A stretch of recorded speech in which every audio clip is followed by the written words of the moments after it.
Have you ever thought about a career in selling? The FFA has a great event which gives students a chance to learn about the selling and customer service industry.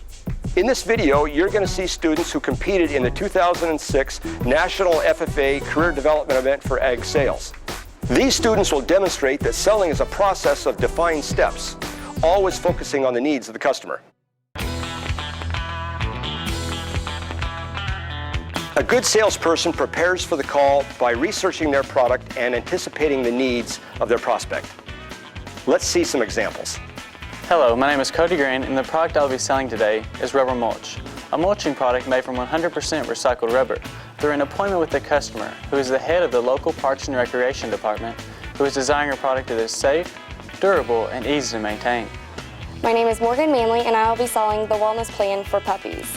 The customer has recently bought into 7-week-old Labradors, and they are wanting a cost-effective way to ensure their puppy's health.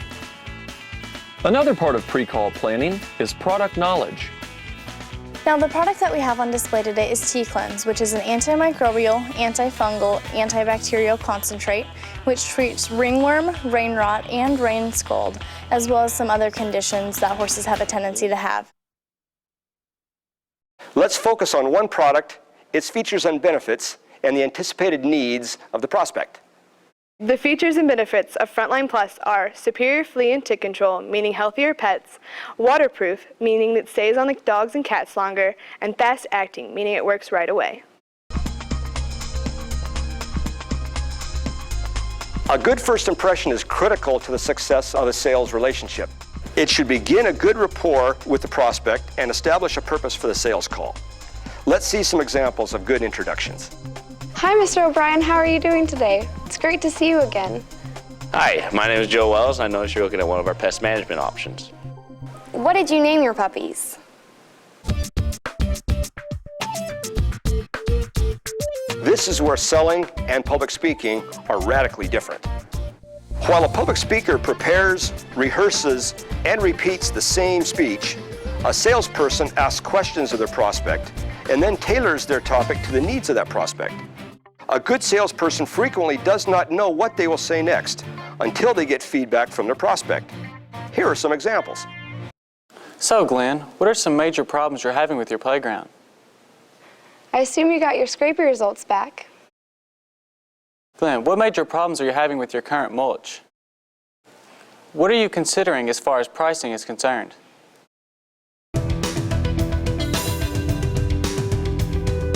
Good salespeople will not only involve their prospect in a conversation, but they'll also involve them in participating in a demonstration of that product. Let's watch. Okay, so Glenn, as we've gone through already before, so you have some gophers. What I recommend is this trap. And one of the great features about this trap is you can use it many times. Does that sound like something you'd enjoy?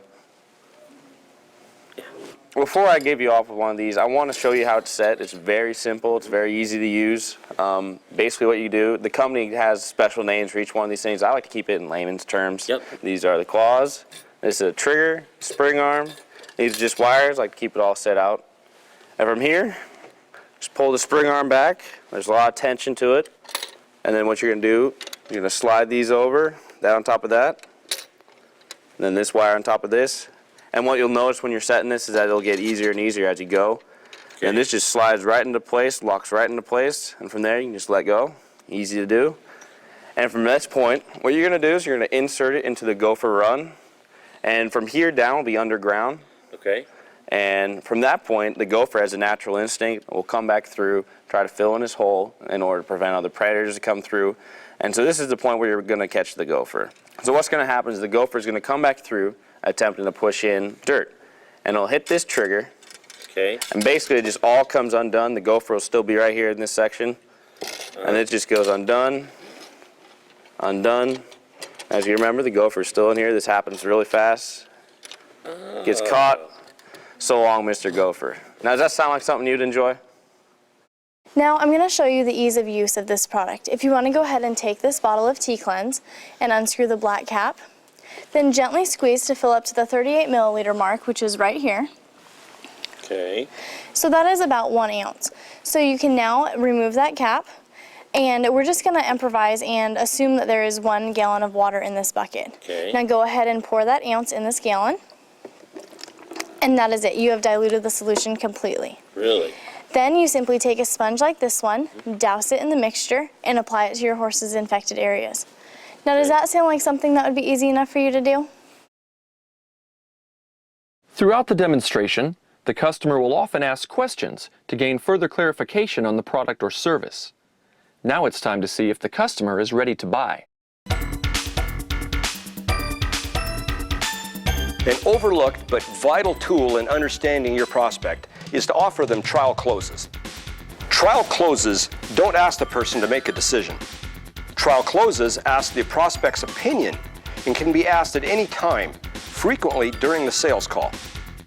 By asking trial closes frequently, the salesperson learns if the discussion is focusing on the needs of the prospect. The salesperson can then know if the conversation is helping the prospect make a decision later. Here are some examples of trial closes. Is this something that you'd be interested in? Does this seem like a product that you'd like to have on your shelf? Is this something that could benefit your operation? Now, does that sound like something that would be easy enough for you to do? Trial closes often uncover objections that the customer has about the product or service. A prospect's objections are a natural and normal part of the selling process. You shouldn't be worried about receiving hesitancy from the prospect before they make a buying decision. In fact, objections are good tools to help the salesperson discover what the prospect's hot buttons are. Good salespeople even anticipate objections and are prepared to respond with facts to help them make an informed decision. Let's hear some common objections and see how our students respond to them. Joe, the first question I have is what's the cost of your gopher trap? One of the great things about this product is that it's very affordable. It's only $12.99 for each trap. And these traps, they can last a long time. I have traps that are a couple years old and they're still working as if they're brand new. You know, I have a dog too, and so, you know, if I set this and put that down in that hole, am I going to have trouble with my dog with the trap? Well, if it does become an issue of your dog getting into it, an easy solution to that would just be putting a 5-gallon bucket over it. I find, through my own personal experience, I have dogs myself, putting a 5-gallon bucket over it, and if you're that worried, put a brick on top of it or something, a cinder block, and your dog shouldn't be able to get into it. What about safety? I mean, what if it gets in, you know, a horse's eyes, or what if my dog runs up and it dumps the bucket on him or something? I'm really glad that you asked that. If you want to take a look at the ingredients on the back, benzethonium chloride as well as tea tree oil are the main ingredients. And benzethonium chloride is a quaternary germicide, which just kills all of the germs. And tea tree oil is all natural. Both of these products will not harm your animal or you in any way, shape, or form. It also does not include bleach or alcohol, so it will not harm your clothing either.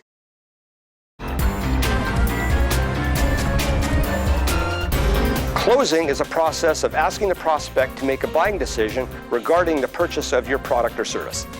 The closing question is easy to do if the sales conversation has focused on the needs of the prospect. If it is apparent to both the salesperson and the prospect that the product is right for the prospect and the price is acceptable, the salesperson should offer a closing question. Closing questions are creative and are appropriate for the conversation at hand. Let's hear some good closes. So for 2 horses, I would suggest between 2 and 3 bottles just to be on the safe side. Okay. So would you like to purchase 2 or 3 bottles today? Well, with the information you provided me, I would recommend 2 traps for your situation.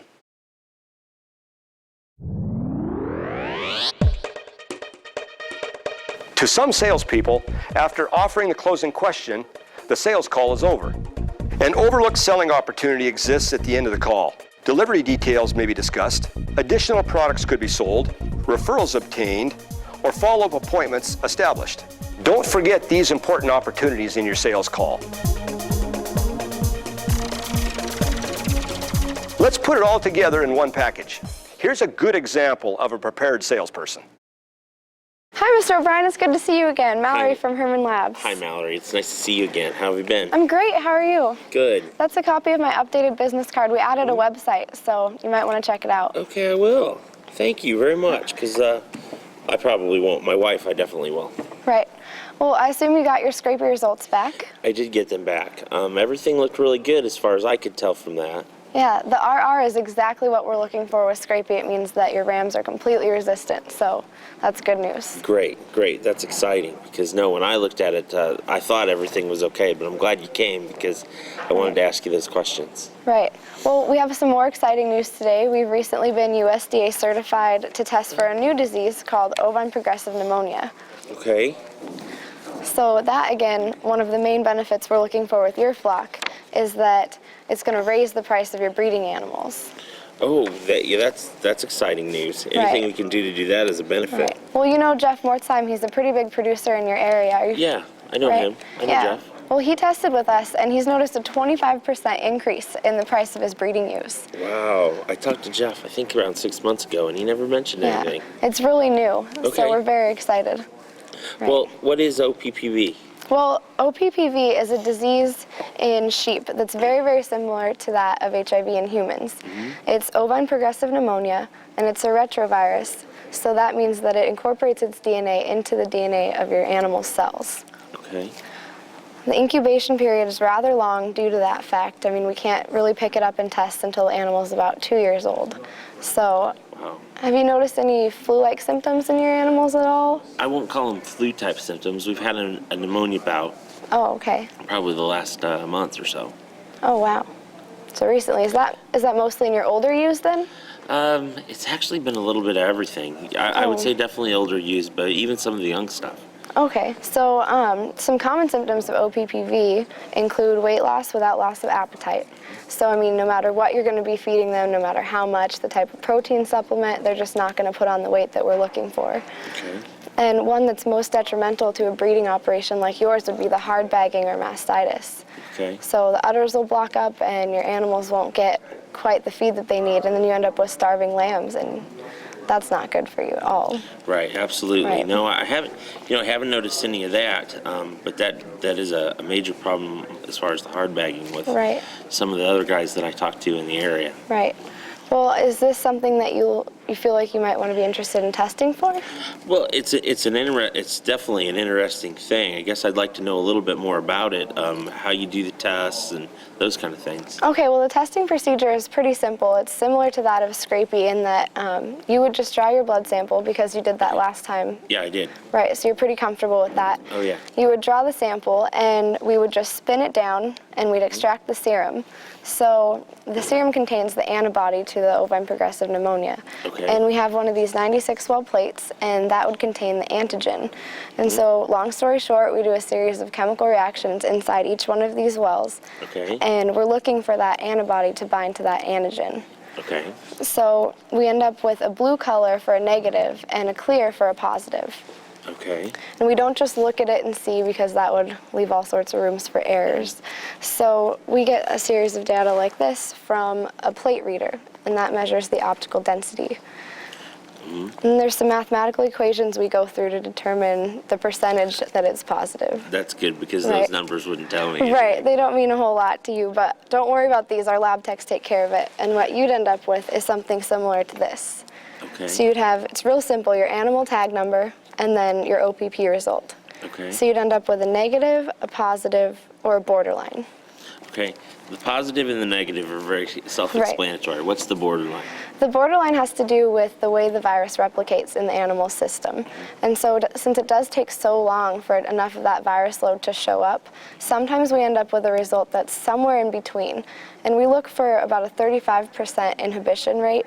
And if it's at 34, 36, anywhere in there, we would never want to give you a false result. So we call those borderline, and then we'd want to retest those in 6 months to a year, just to see if it's gone anywhere or if it's still negative. And basically, you're looking that if it does go higher, they probably were infected later. Right. Okay. Right. And our disease consultation specialist will give you a call within 2 or 3 days of receiving your results, and they can go over prevention and eradication information with you, depending on what your results are. Okay. That sounds really good. So does this look like something that you might want to do with your use? Yeah, I do think it's... Yeah, but what's my cost? I mean, I know that the Scrapie was a little expensive. Yeah. So what would this cost us? This is actually great because it's a lot less expensive than the Scrapie, where that was $10 a head. This is only $3. Okay. So much more efficient for you and a lot less money out of your pocket. Yeah, especially if we can get some of these larger dollars for our selling stock. Right. People are willing to pay a lot more for a clean animal, especially with that USDA certification backing it. Absolutely. So should we go ahead and test some of your animals then? Why don't we set up to test some animals? We'll do. Why don't you give me 50 of the blood samples Okay. things again, and we'll figure out between what we want to take there and go from there. Okay, sounds good. It was great to see you again, Mr. O'Brien. Nice. Thank you. Thank you very much. You're welcome.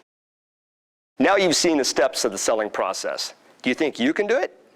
Give it a try. Sales calls are one important component of the Agricultural Sales Career Development event. For more information on the other components, please refer to the CDE Handbook on www.ffa.org.